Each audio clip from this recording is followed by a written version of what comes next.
Hello everyone, and welcome to my YNR CBS Spoiler Today channel. Please hit the subscribe button and give this video a thumbs up.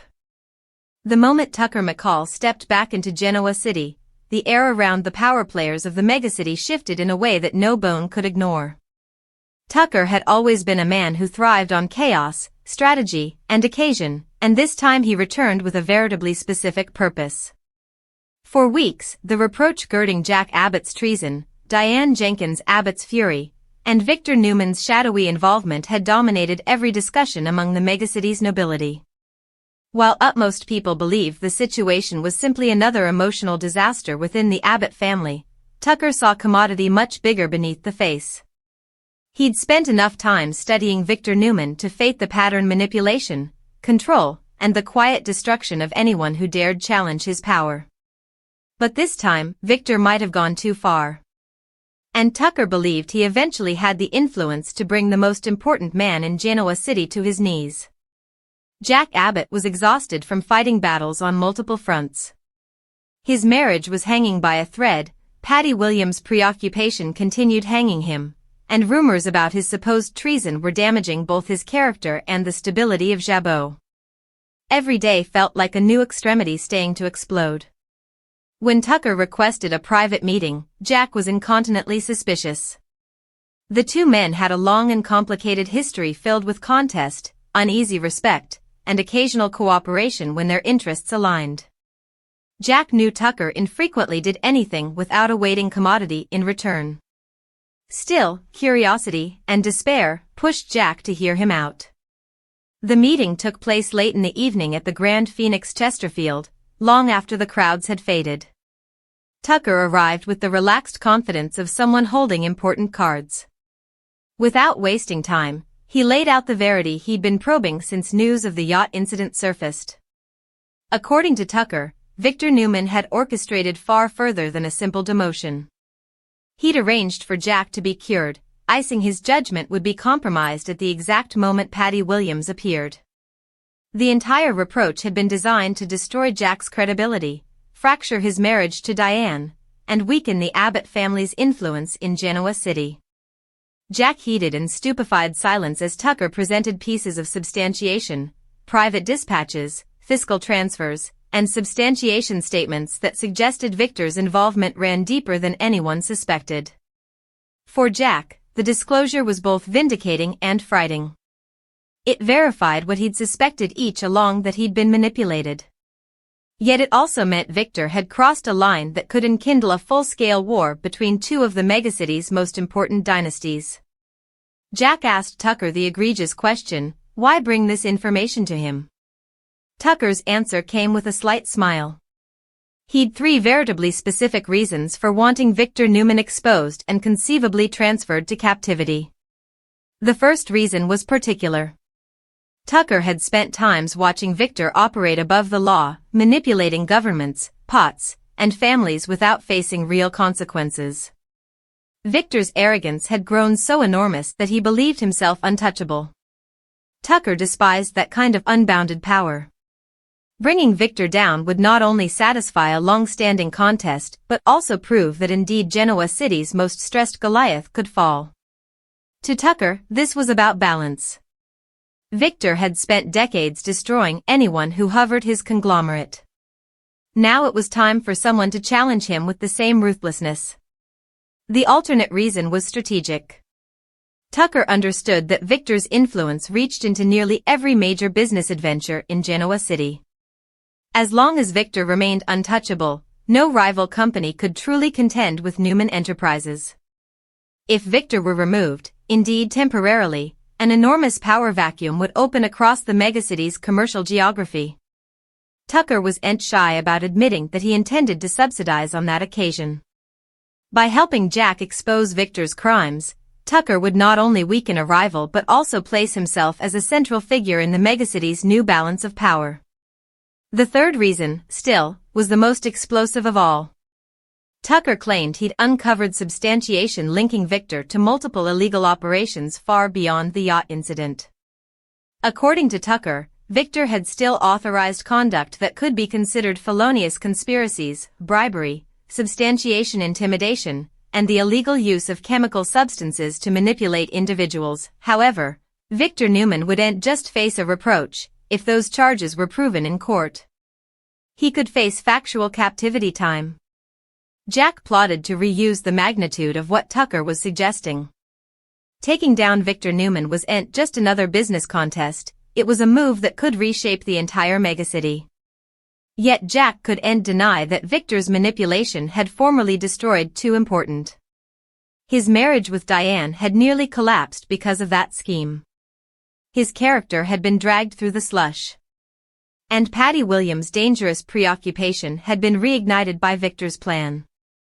Jack asked Tucker why he was so confident the substantiation would hold up under legal scrutiny. Tucker responded by revealing the final piece of his strategy, a non-public substantiation who had directly shared in Victor's plan to medicine Jack on the yacht. This substantiation had attestation, dispatches, and fiscal records proving that the order came directly from Victor Newman himself. For a long moment, Jack sat in silence, gaping at the lines Tucker had placed on the table. The weight of the decision in front of him felt enormous. Exposing Victor would probably spark a war that could damage every major family in Genoa City. But ignoring the verity meant allowing Victor to continue manipulating lives without consequences. Meanwhile, across city, Victor Newman tasted that commodity was shifting. Victor had erected his conglomerate by reading people's intentions before they acted, and recently the atmosphere in Genoa City felt surprisingly tense.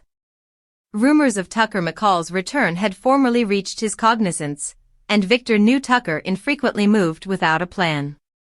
The possibility that Tucker and Jack might align against him didn't scarify Victor, but it clearly caught his attention.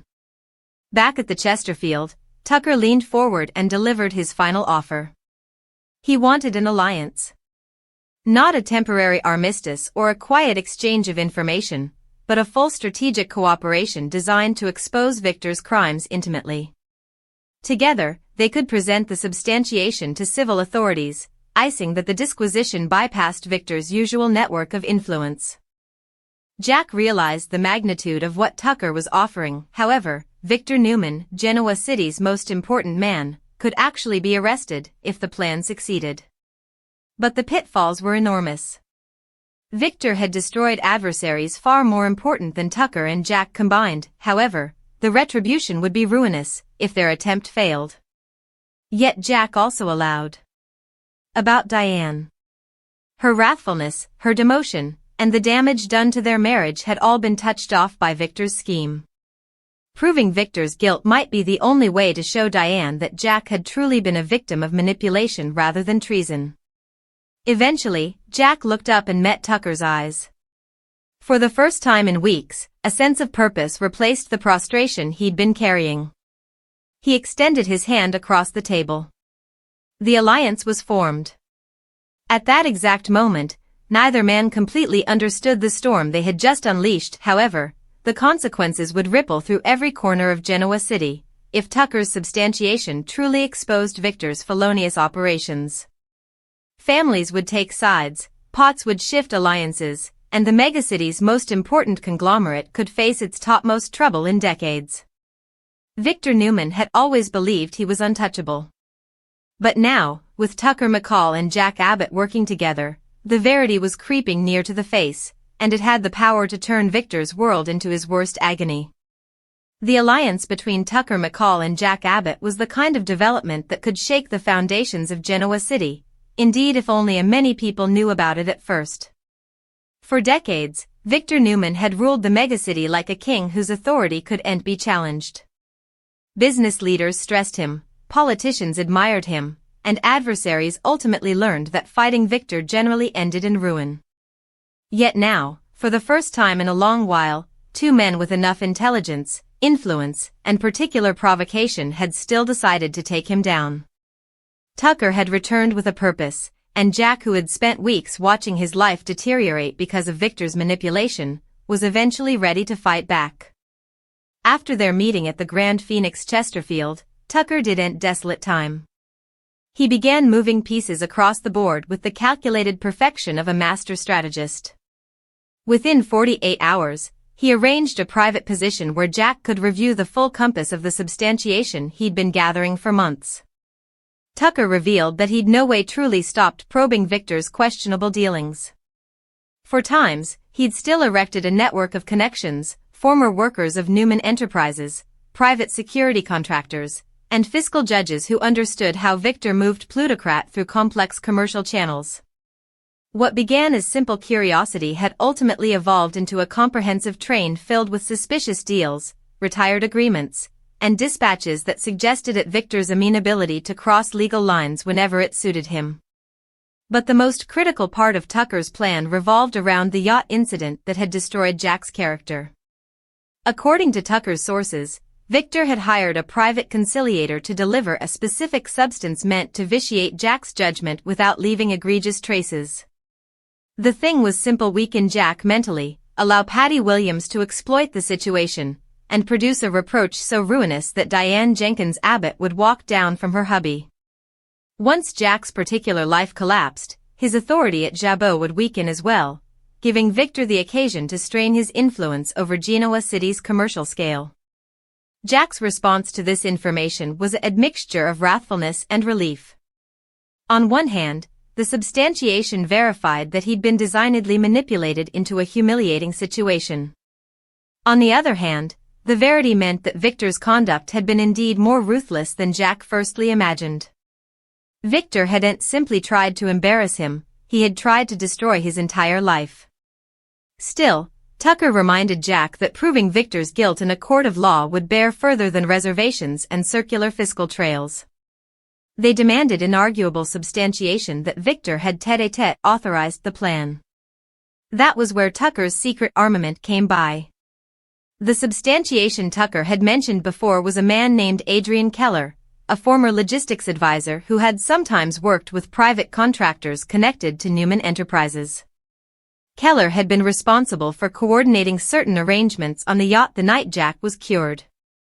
At the time, Keller believed he was simply helping organize a commercial event. But latterly, after realizing what had actually happened, he began keeping clones of his dispatches with Victor's interposers. Those records included translated dispatches, payment documentations, and instructions that easily linked the plan back to Victor Newman's inner circle.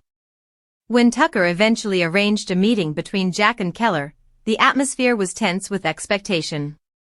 Keller was nervous, constantly glancing over his shoulder as if awaiting Victor's security platoon to burst through the door at any moment. He explained that he'd stayed silent for so long because Victor's character for retribution was fabulous. People who crossed Victor Newman frequently set up themselves financially ruined, or worse.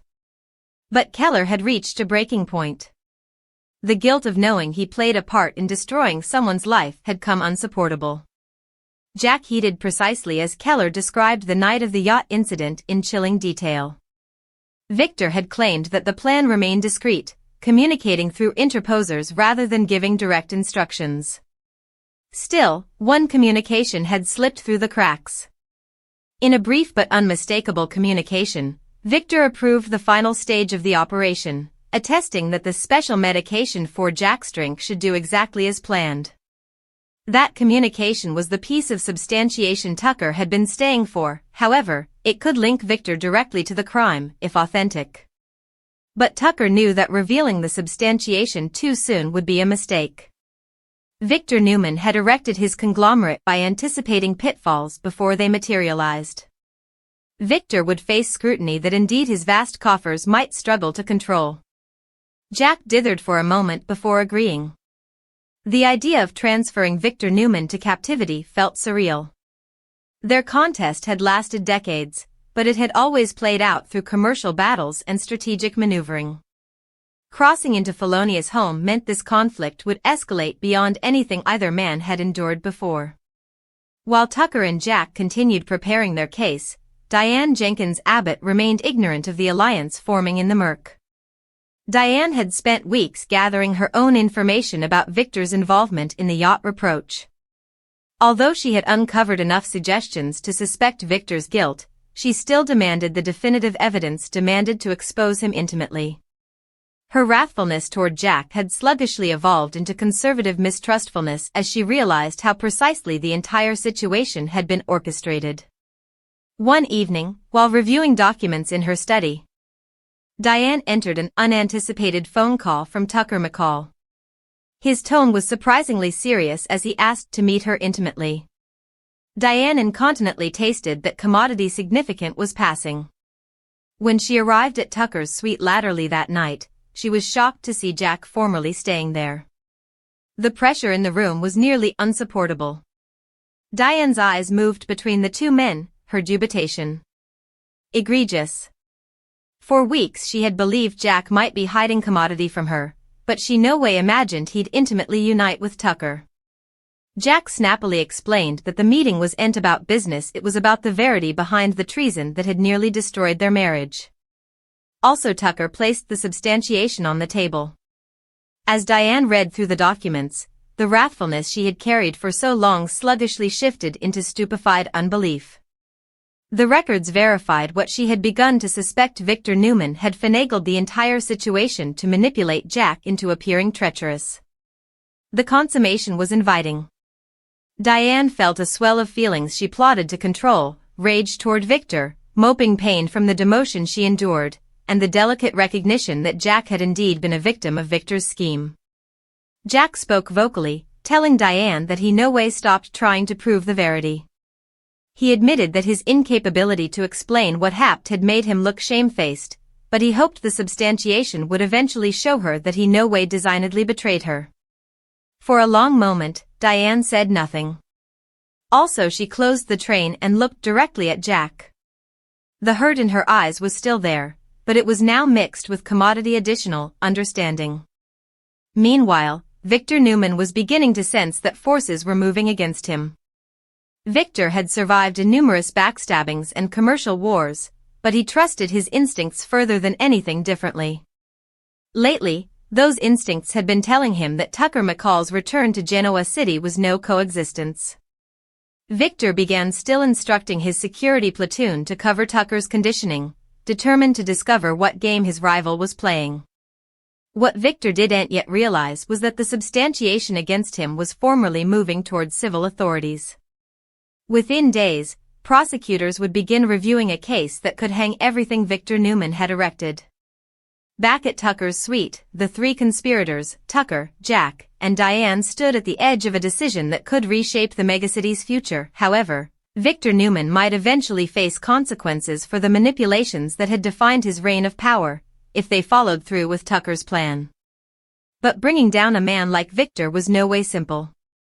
Because Victor Newman had spent his entire life preparing for adversaries exactly like them. And when he discovered what they were planning, the retribution would be unlike anything Genoa City had ever seen. The weight of the decision hanging over Tucker McCall, Jack Abbott, and Diane Jenkins Abbott felt nearly suffocating as the night stretched deeper into silence.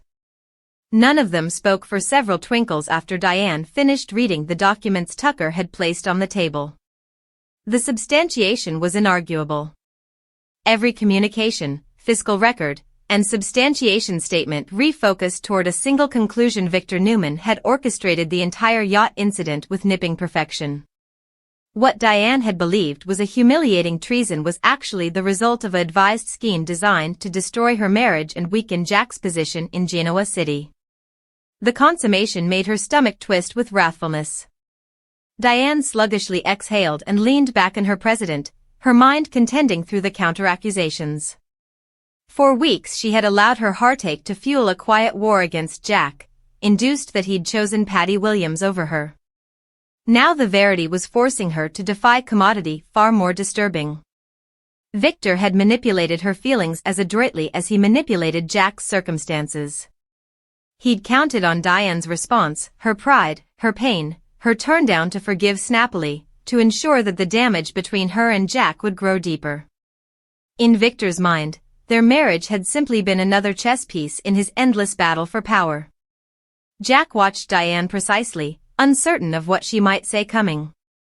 The silence between them carried the weight of weeks of resentment and heartache. Eventually, Diane spoke, her voice quiet but steady. "So Victor didn't just try to embarrass you, she said sluggishly. He tried to destroy us. Jack jounced, the frustration he'd carried for weeks eventually surfacing. And he nearly succeeded. Tucker observed the exchange with the calm detachment of someone used to watching emotional storms unfold. Although his provocations were strategic, indeed he understood the particular damage Victor's scheme had caused. That damage was precisely why this alliance had the eventuality to succeed. Victor had undervalued how far people would go when pushed beyond their limits.